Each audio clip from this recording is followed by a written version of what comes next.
দেবী, যে এই সময়ে শ্রীরামের রূপে নারায়ণ মানুষ রূপে অবতীর্ণ হয়েছেন, সেই মানুষ যিনি কষ্টও পাবেন, যাকে কঠিন পরিস্থিতির সম্মুখীন হতে হবে, যার শত্রুও থাকবে, আর সময় এলে সেই শত্রুর সঙ্গে লড়াই করার জন্য মিত্রের সাহায্যের প্রয়োজনীয়তাও হবে।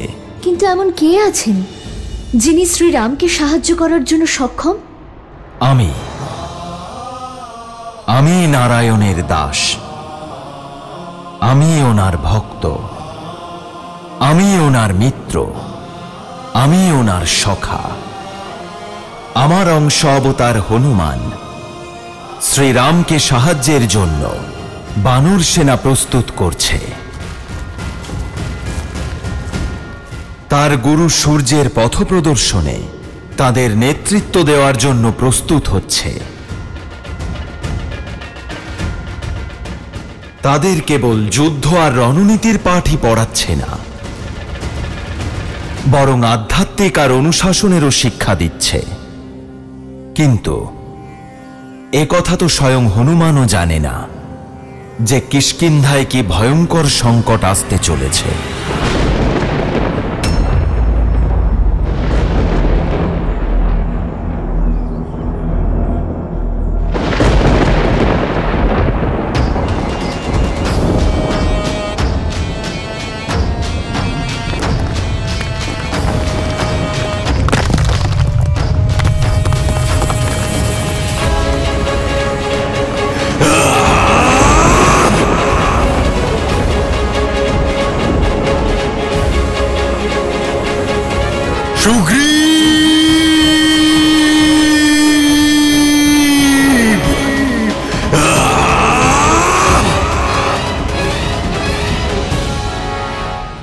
অনুপম, এইসব ভোজন সামগ্রী কিষ্কিন্ধার ভাণ্ডারে রেখে দিও, যাতে আগামী বসন্ত ঋতুতে কোনো বানরকে ক্ষুধার সম্মুখীন না হতে হয়।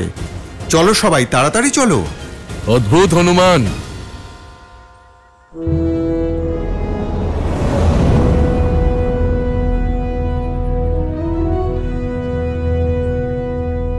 প্রণাম বানররাজ সুগ্রীব।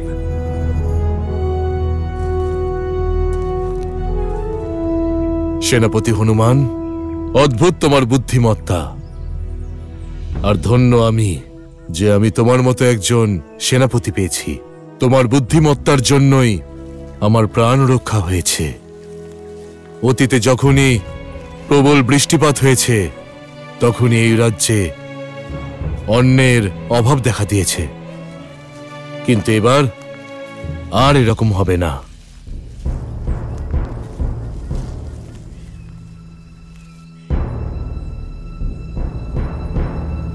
নদীর জল খুবই বেড়ে গিয়েছে।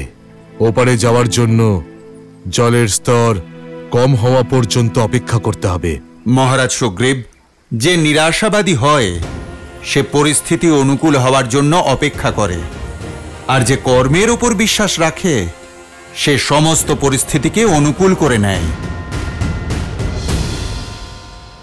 নল, নীল,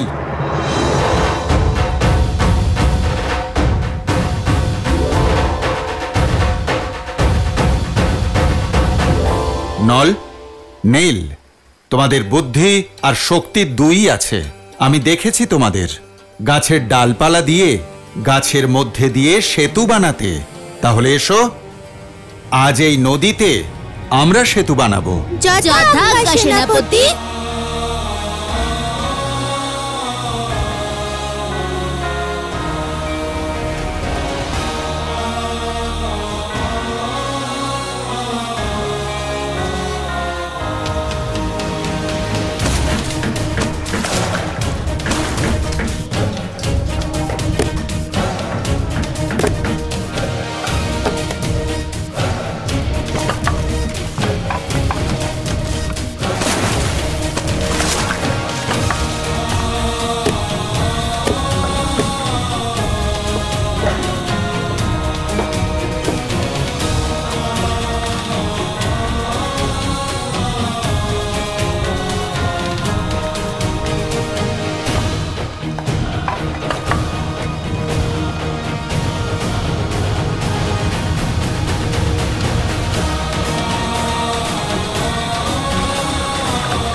অতি উত্তম নল আর নীল, তোমরা দুজন এই বানর সমাজের রত্ন।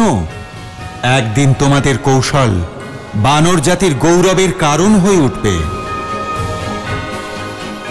অতি উত্তম হনুমান, তোমার পথপ্রদর্শন ছাড়া এই কাজ সম্ভব হতো না।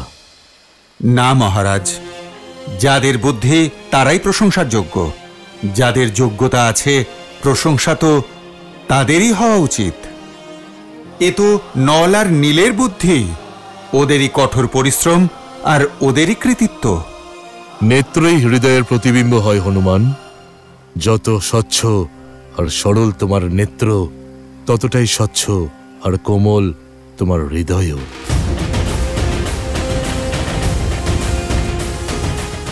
আমাদের বানানো সেতু সত্যি আপনার ভালো লেগেছে সেনাপতি?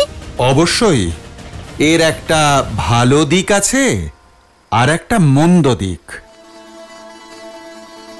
জানি তো কিছু তো সমস্যা থাকবেই, আগে প্রশংসার কারণটা তো শুনি। এর থেকে ভালো সেতু তৈরি অসম্ভব। তাহলে মন্দ দিক কোনটা? এটির ক্ষমতা। যদি কোনো শতহস্তির শক্তিধর বীর এই সেতুর ওপর ওঠে, এই সেতু তো ধ্বংস হয়ে যাবে। তাহলে তো এই সেতু সুরক্ষিত। কারণ এত শক্তি তো শুধু আপনার আছে, যার দ্বারা আপনার বানানো সেতু ভেঙে যেতে পারে। তাড়াতাড়ি করো হনুমান, কুমার অঙ্গদের অভিষেকের প্রস্তুতিও নিতে হবে। আপনি কেন চিন্তা করছেন মহারাজ? যে প্রস্তুতি আমি নিয়েছি, আপনি একবার গিয়ে সেটা নিজের চোখে দেখুন। আমি ভুলে যাই কেন যে আমার সঙ্গে স্বয়ং হনুমান রয়েছে। চলো।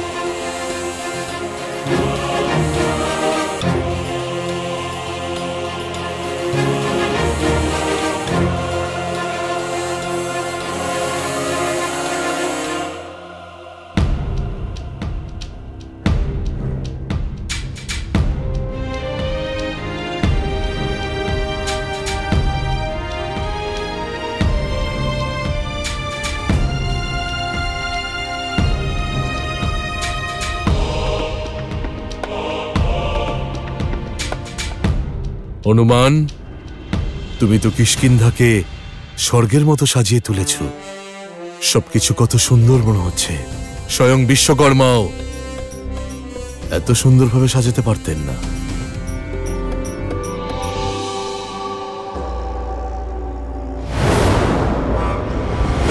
এই দাঁড়াও, কোথায় যাচ্ছ তুমি?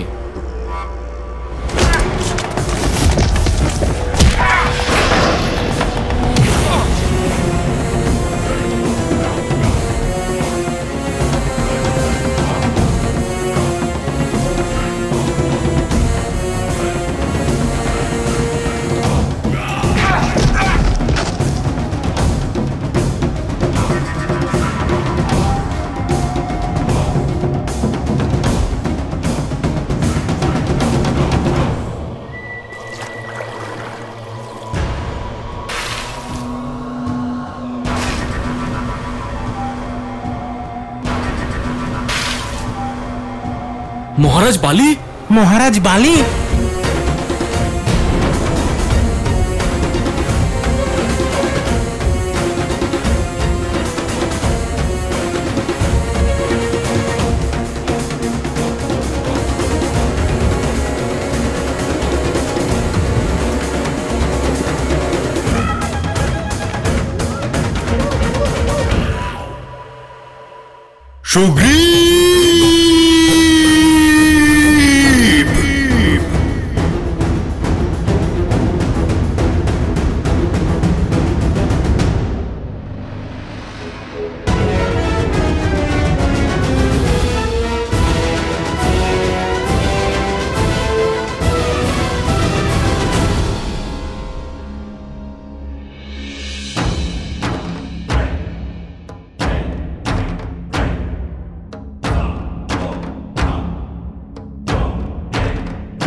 এ তো ইন্দ্রদেবের রথ। উনি নিশ্চয়ই ঋষি শরভঙ্গকে নিতে এসেছেন। আমাদের তাড়াতাড়ি যেতে হবে। ঋষি শরভঙ্গের সঙ্গে সাক্ষাৎ এত গুরুত্বপূর্ণ কেন শ্রীরামের কাছে? শ্রীরামের জীবনের এক অত্যন্ত গুরুত্বপূর্ণ ঘটনা। ঋষি শরভঙ্গ, যিনি বনে তার প্রাণ আটকে রেখে রামের জন্য অপেক্ষা করছেন, যাতে তার সঙ্গে সাক্ষাৎ হলে ঋষি অগস্ত্যের কাছে তাকে পৌঁছে দিয়ে তার কর্তব্য পালন করতে পারেন। অদ্ভুত ঋষি শরভঙ্গের কর্তব্যপরায়ণতা। তিনি তার কর্তব্য পালনের জন্য স্বয়ং দেবরাজ ইন্দ্রের স্বর্গে নিয়ে যাওয়ার আমন্ত্রণও বহুবার ফিরিয়ে দিয়েছেন।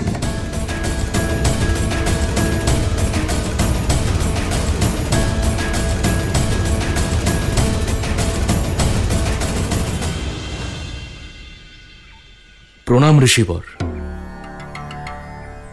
ঋষিবর, এবার সময় হয়েছে নিজের সুকর্মের ফল ভোগ করার জন্য স্বর্গে প্রস্থান করার। প্রতিবারের মতো এবারও আমি আপনার সামনে নিজের রথ নিয়ে উপস্থিত হয়েছি, আর প্রতিবার আপনি আমাকে বিভিন্ন কারণ দেখিয়ে পুনরায় রামের পথ চেয়ে বসে থাকেন। যখন মোক্ষ লাভের সময় আসে তখন স্বর্গের মোহ নিরর্থক দেবরাজ। আমার জীবনের শেষ উদ্দেশ্য তো আমার নির্জীব শরীরটাকে শ্রীরামের চরণে সমর্পণ করে দেওয়া।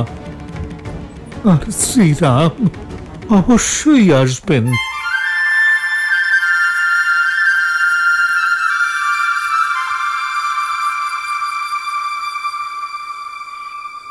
সঠিক বলেছেন ঋষিবর, কিন্তু এবার আমি একা ফিরে যাব না। আপনাকে আমার সঙ্গে স্বর্গে যেতেই হবে।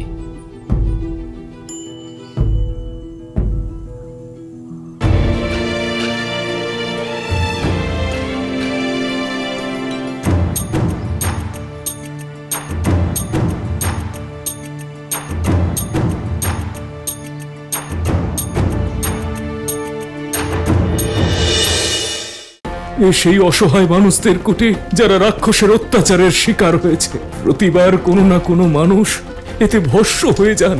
আমি দশরথ নন্দন রাম প্রতিজ্ঞা করছি, খড়ের প্রকোপ থেকে এই বনকে আমি রক্ষা করব। এই বনে বসবাসকারী প্রতিটি রাক্ষসকে বধ করব আমি। দণ্ডকরণ্যে ধর্ম এবং শান্তি স্থাপন করব আমি।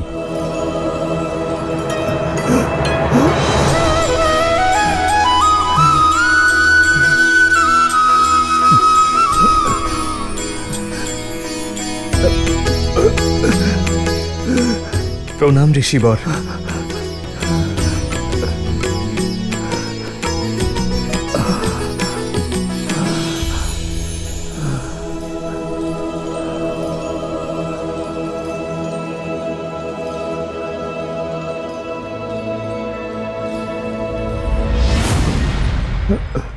বসুন ঋষিবর, বসুন। রাম, আপনি এসে গেছেন। আপনি আমার ডাক শুনেছেন। সহস্র বর্ষ আপনার জন্য প্রতীক্ষা করছি। মৃতপ্রায় হয়ে বেঁচে আছি। আপনার দর্শনের আশাতে আমার এই শ্বাস প্রশ্বাস এখনো চলছে, যাতে আমার কর্তব্য পালন করতে পারি আর আপনাকে পথ দেখাতে পারি।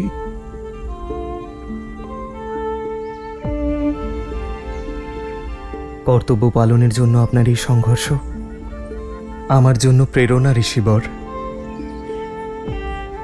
আপনার আশীর্বাদ আমার কাছে সৌভাগ্য স্বরূপ। মৃত্যু লাভের আগে আপনার পথ প্রদর্শনের দায়িত্ব পেয়েছি।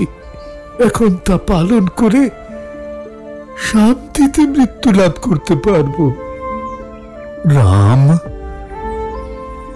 আপনার কর্তব্য, আপনার উদ্দেশ্য পূরণ করবার জন্য আপনাকে ঋষি অগস্ত্যের কাছে যেতে হবে। কিন্তু ওনার দেখা পাওয়া এত সহজ নয়। উনি দণ্ডকারণ্যে কোন গুপ্ত স্থানে নিবাস করেন, এই জগৎ থেকে, হিংসা থেকে অনেক দূরে। ওনাকে খুঁজবার জন্য সর্বপ্রথম ওই বৃক্ষকে খুঁজতে হবে, যার মুখ মানুষের মতন। সেই ওনার পথ বলে দেবে। ঋষি অগস্ত্য, সেই আলোক শিখা, যিনি রাবণ আর তার সেনাপতি খড়ের আতঙ্কের অন্ধকার দূর করার পথ দেখাতে পারেন। এবার আমাকে আপনার কোলে মাথা রেখে মোক্ষ লাভ করতে দিন, মুক্তি দিন প্রভু। ক্লান্ত হয়ে পড়েছি।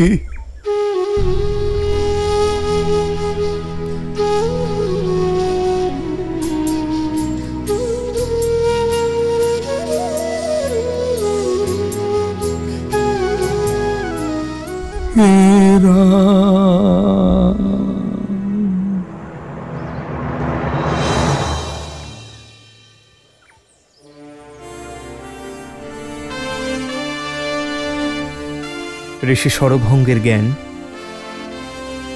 সর্বদা যেন আমায় পথ দেখাতে পারে।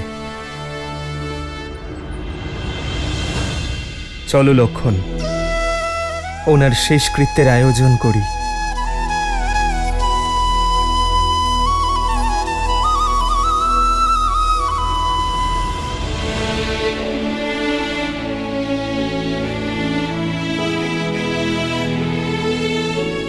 শ্রীরাম, আমার একটা অনুরোধ স্বীকার করুন। আমার এই রথ আপনি সঙ্গে নিয়ে যান। এই মায়াবী বনে এই রথ আপনাকে সাহায্য করবে। প্রস্তাবের জন্য ধন্যবাদ দেবরাজ। আপনি আমার পিতার মিত্র, আরেকজন মিত্রের কর্তব্য পালন করছেন, কিন্তু আপনার দৈব রথের আমার প্রয়োজন নেই। আমি তো স্বয়ং কর্তব্য রথের রথী। আর তারপরেই বনের মায়ার প্রতিকার কোনো অস্ত্র, শস্ত্র বা রথ নয়, সত্য এবং সতর্কতা। আমি এবং লক্ষণ আমাদের উদ্দেশ্য আমাদের শক্তি দ্বারাই সফল করব। আমার ধর্ম উচিত পথ ছেড়ে সরল পথ বেছে নিতে অনুমতি দেয় না, তাতে পথে যত বাধাই আসুক। আমি সেই পথই বেছে নেব যে পথ নিয়তি আমার জন্য বেছে রেখেছেন। আপনার যেমন ইচ্ছা, কিন্তু আপনার যখনই দরকার হবে আর যখনই আপনি স্মরণ করবেন, আমার এই রথ সারথি সহ আপনার সম্মুখে উপস্থিত থাকবে। আমি আশা করি আপনি অন্তত একবার আমাকে সেবার সুযোগ দেবেন।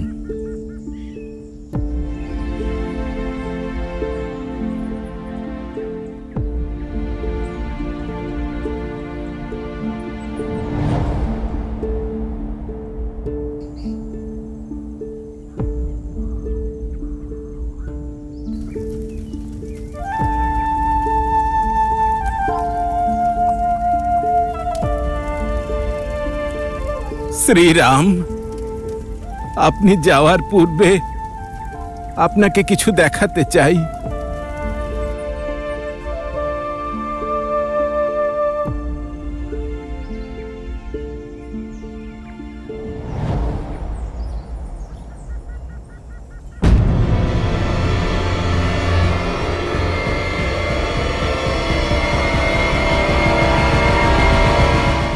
সেই নির্দোষদের চিতাভস্য, যারা ওই রাক্ষসদের শিকার হয়েছে। প্রতিদিনই নতুন কেউ না কেউ এতে ভস্য হয়ে যায়। আমি দশরথ নন্দন রাম প্রতিজ্ঞা করছি, খড়ের প্রকোপ থেকে এই বনকে আমি রক্ষা করব। এই বনে বসবাসকারী প্রতিটি রাক্ষসকে বধ করব আমি। দণ্ডকরণ্যে ধর্ম এবং শান্তি স্থাপন করব আমি। এই বায়ুর সঙ্গে উড়ন্ত ভস্যকার।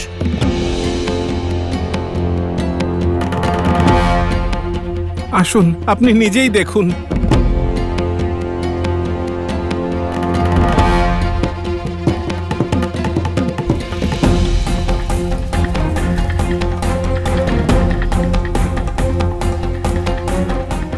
সেই নির্দোষদের চিতাভস্য, যারা ওই রাক্ষসদের শিকার হয়েছে। যেদিন থেকে প্রথম এই চিতা জ্বলেছে, সেদিন থেকে আর এর আগুন নেভেনি। প্রতিদিনই নতুন করে কেউ না কেউ এতে ভস্য হয়ে যায়।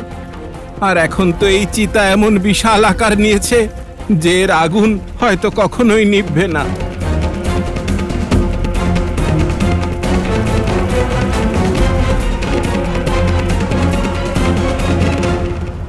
আমি দশরথ নন্দন রাম প্রতিজ্ঞা করছি, খড়ের প্রকোপ থেকে এই বনকে আমি রক্ষা করব।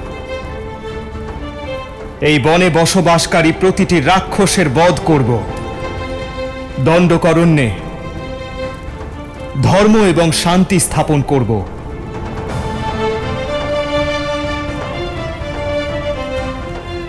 প্রতিজ্ঞা করছি, প্রতিটি জীবকে রক্ষা করব যারা আমার ওপর ভরসা করবে।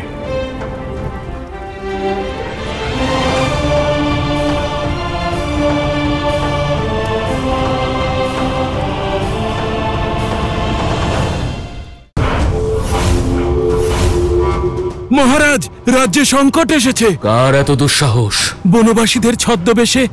ওরা নিশ্চয়ই কোনো ক্ষত্রিয়। দণ্ডকারণ্যে উন্মুক্ত ঘুরে বেড়াচ্ছে। এখনই সেই নারীর বিবরণ দাও। অপরূপ সুন্দরী সেই নারী, দেবতুল্য তেজ।